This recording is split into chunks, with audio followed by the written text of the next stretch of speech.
Calling all Umis! Team Umi Zumi! 1, 2, 3, 4, Umi! Zumi!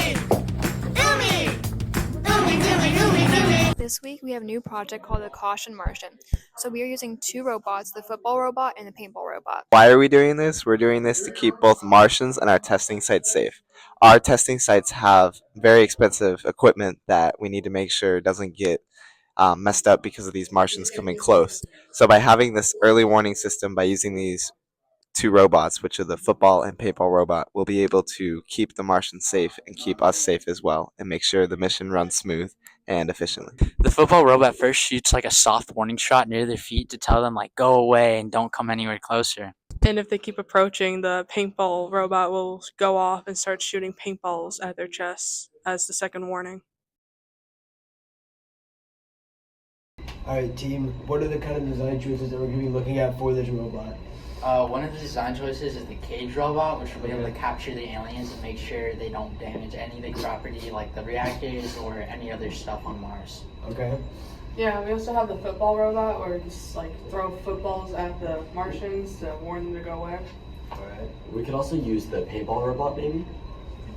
We could maybe even use the crane robot to kind of take them to where they need to go by lifting them up, potentially. Okay, maybe.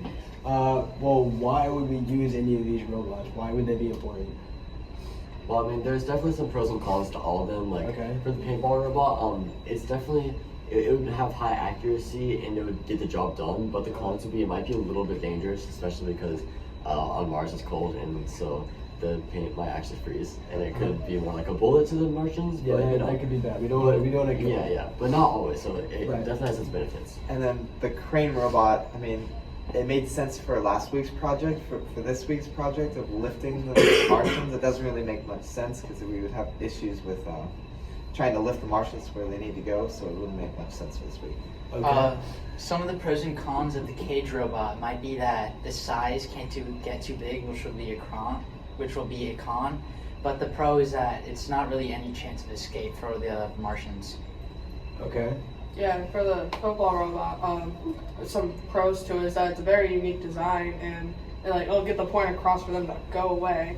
But some cons with it is that it's like expensive and could cause injuries. Okay, alright. Alright, well now that we've laid out all our robots, what is our final decision for our robot? The two robots that we think would be best for the mission. I think the crane is stupid, so I would have to say Okay. the paintball and the football. Yeah, I think, Okay. I think the paintball and football would be very good. Yeah.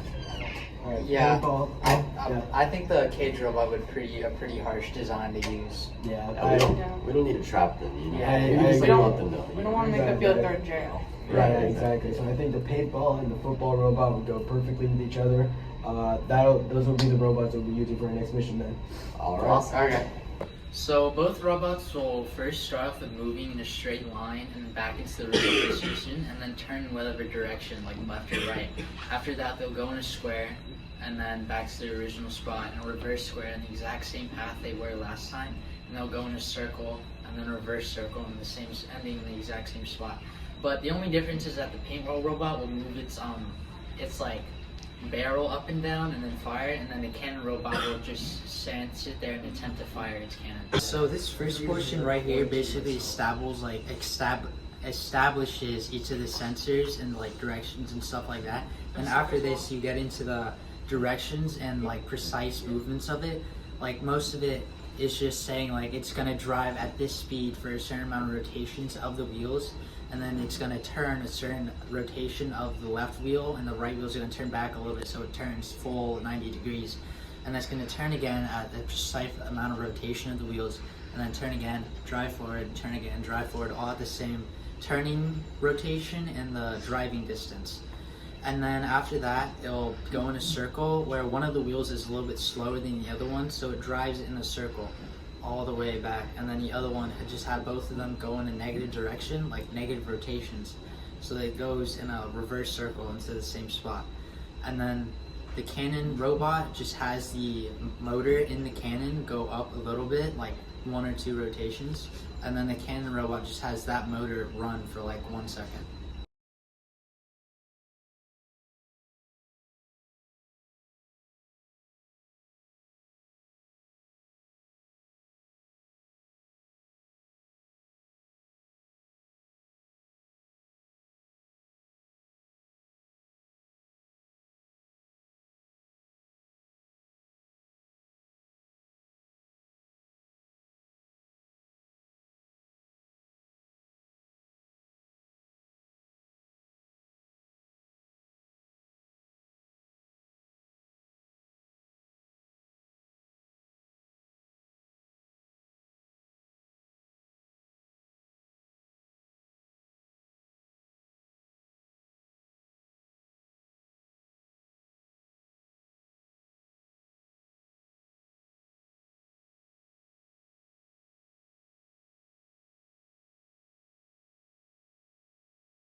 Some difficulties we had, the motion sensors were triggering too early, and there was difficulties with the timing between the robots. The solution to this problem would be adjusting sensor sensitivity and making a new way to add a short delay system so that both robots will continue to coordinate smoothly throughout the whole entire. One of the difficulties that we faced was having people absent.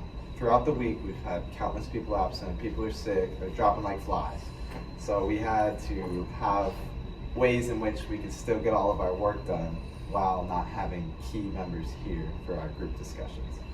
Yeah, another difficulty we faced was trying to figure out the right temperature and size of the paintball bullets to disperse from the robot, so that it didn't turn into actual hard bullets and actually hurt the Martians. We just wanted to kind of like deflect them and maybe like bounce off and like let them know that we're here, but we don't actually like harm them. So that was kind of a difficulty. But to solve that, we made sure to get the right like temperature and the right parameters we needed for the sizes in order for it to be safe for them. And then for the other one, we just really had to work together and be a great team. Even without some missing people, we had to really come up with different ways, like the fill-ins, like for the media manager and the CEO. So overall, it was a good week. Yeah. This week I learned how to troubleshoot different designs, like the sensor timing. I learned how like small issues can like make a big difference, because we had difficulties with our timing, but then we fixed that little small thing and then our entire project worked well. I learned the importance of teamwork and basically moreover in the robots this week, and how having more than one brain focusing on the same tasks allows for greater rewards and solutions at the end to solving problems that we may have. Also, the timing of the robots, I had to learn more about that because, like Lily said, we were having issues with timing, and by having more than one person thinking about solutions to the problems that we were having, we were able to successfully create a robot this week that works efficiently and does our task for what we needed for this project. All right, so when we recorded mainly, our CEO was not here, unfortunately. So I learned this week that even though there's like maybe some key person that's involved in the group project, you can always find other ways to work around it and still have a successful time, even if someone's missing.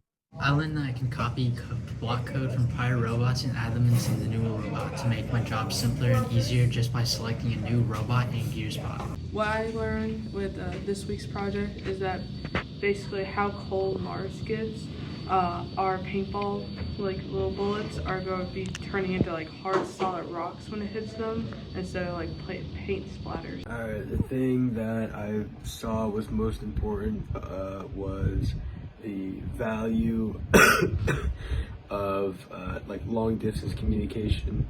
As I was sick for most of the days, so my team and I had to work out a balance and be able to work collaboratively from while I was at home and my team was at school doing work in the classroom. I needed to figure out a way to communicate and deliberate work between them in order to get stuff done.